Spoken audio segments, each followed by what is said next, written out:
So we're going to talk about a trade that is near and dear to my heart, which is the Paul Pierce, Kevin Garnett, and whatever to the Brooklyn Nets for the entire future of the Brooklyn Nets.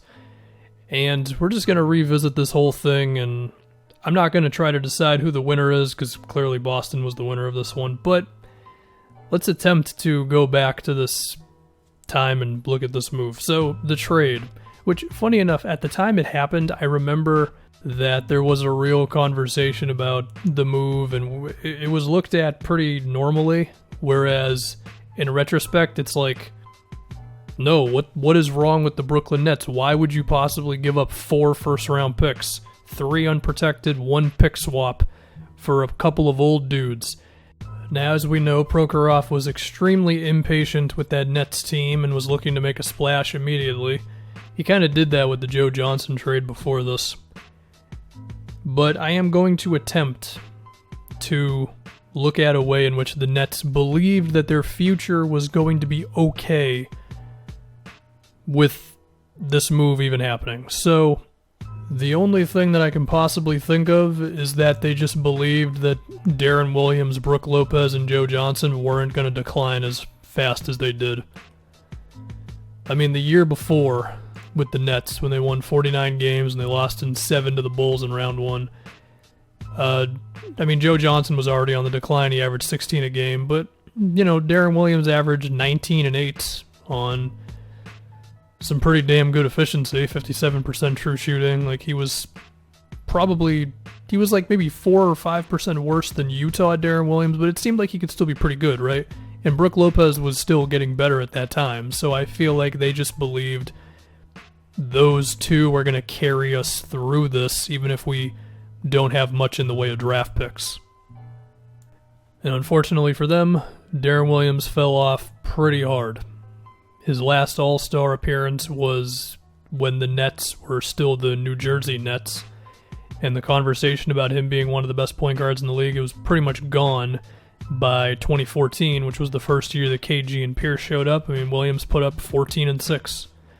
And that was pretty much it, right? So I have to imagine they just didn't see that coming. They probably should have, because up to that point, Deron Williams, it's tough to remember. It wasn't like he missed a massive amount of games before that 2014 season, but he was never in great shape. Like, even when he was at his best, he always probably could have lost maybe 10 pounds at least or so, and maybe that was it.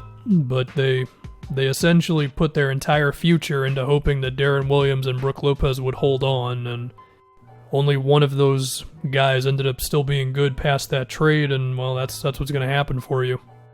Now, even with that said, I think we can agree there was definitely way too much recklessness in the move. Even looking back on it, I feel like they could have gotten it down to 2 firsts. You know what I mean? Like, if you just cut the draft picks in half, and it was just 2 first-rounders going to the Celtics, then it would have been nowhere near as devastating, right?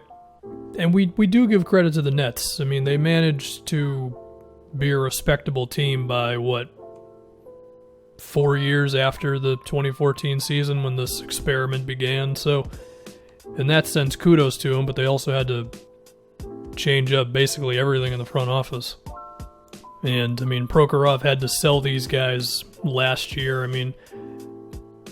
I'm sure there's fine details on why he did it besides just avoiding the embarrassment of the whole thing, but that was probably part of it. The guy built up the Nets going for it so much, and for what it ended up being, it was pretty rough, and I can understand why you'd want to separate yourself from that whole thing.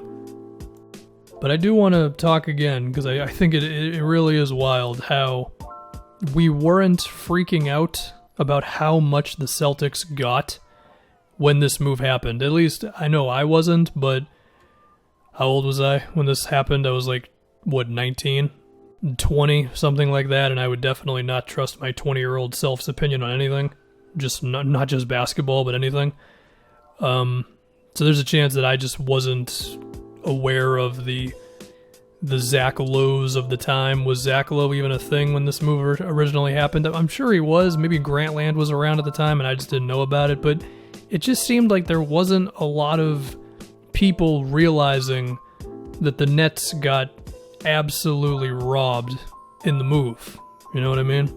And perhaps that's a testament to the progress that we've made with the conversation about basketball on the internet, and how all of us are constantly aware of our favorite team's salary cap situation and how many picks they've got over the next couple of years, and we look at free agency classes years down the road, and maybe this trade was the heart of that, you know? Because I feel like for a long time, it was this idea of, we'll just give up picks, whatever, we'll figure it out when we get there.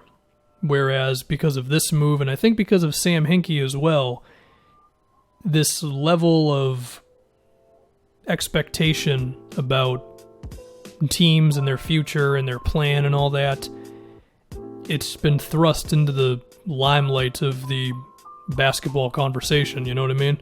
Like, so often now when we talk about a team, instead of what I think we would do 10 years ago or so, which is be like, well, they just need to get one more guy and then they're ready, or we'll have to see if this one dude can become great. And to be fair, we still have those conversations, but now a lot of the time we go, but are they going to be able to pay that team in a couple of years, because this dude's rookie contract is coming and we all know he's going to get a max, and then this other dude's option is up. Are they going to keep both of them? And it's just a whole different conversation, and perhaps this Nets trade was the thing that kind of woke us all up to that, you know? Or perhaps it wasn't, I don't know, but for me, I think it kind of was. Maybe because it affected my favorite team, and also I had to wait a little while for those Nets picks to really be a thing. So for years, I was watching the Celtics be kind of just okay, but knowing what was coming, and of course, what ended up happening was Jaylen Brown, Jayson Tatum, and then Horford, Kemba, and Gordon Hayward all signed because they saw the future of the team. And the Kyrie trade happened, but at the time it was a pretty good idea. Like, they traded, the 7th pick and Isaiah Thomas for Kyrie Irving, and he was on a 2-year contract instead of a 1-year. Like, it just all made sense. Unfortunately, we know how that Celtics season went, so that's that. But again, I just think it's kind of cool to look back on the trade. If we can remember just the strict basketball stuff of that Nets team in, I believe it was 2014, the first year, when they beat the Raptors in 7, and it was a big deal, and then they got washed by LeBron in the next round. The things that I remember about those Nets teams, I honestly remember Sean Livingston more than anything else. It was like the team wasn't that good, and then Sean Livingston would show up and hit a couple of turnaround mid-rangers, and the team would just get better all of a sudden. It was really weird. Another thing to note was Kevin Garnett's offense just totally falling off a cliff. I mean, the guy averaged 6 points for the Nets in 2014 at 37 years old, and he attempted way less shots and all that. The thing, too, is, in theory, it would work from a spacing standpoint, like D. Will, Joe Johnson, Paul Pierce, KG, Brook Lopez, but it just didn't. I mean, what ended up happening was, number one, the team was not athletic at all. Two is it was just kind of a jumbled mess where it's like Brook Lopez wants to post up, Darren Williams wants to run pick and rolls, Joe Johnson and Paul Pierce still want to ISO, but both of them were too old to really give the ball to at that point. The only thing KG had going for him was basically just tip-ins and wide-open mid-range jumpers. Like, it was just a hodgepodge of, like, we can kind of make this work, but we really can't make this work. And perhaps Jason Kidd being at the helm of the whole thing didn't help. Isn't it weird how Jason Kidd has ended up being, like, not a good coach? You would think one of the best point guards ever would be good at being a coach, but just wasn't really the case. I remember Magic was a coach for 16 games for the Lakers in 94, and that didn't go well, so it's one of those things. Star players and being a coach just doesn't really click like that. Here's another thing to think about for half a second. What if the Nets never did the move? What if they never traded all those picks for KG and Pierce?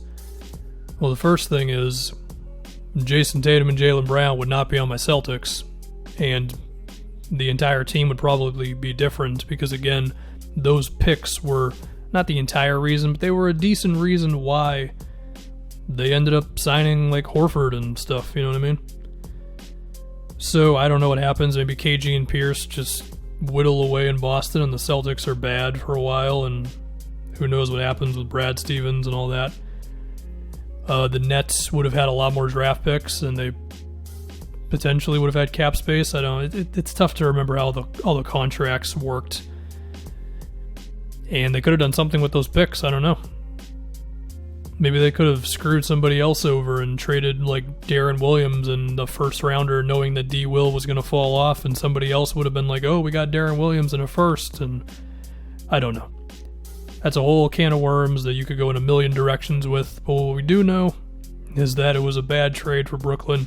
It was a great trade for the Celtics, and now I get to watch Jayson Tatum until I'm 40 years old, so I guess I'm enjoying it at the end of the day.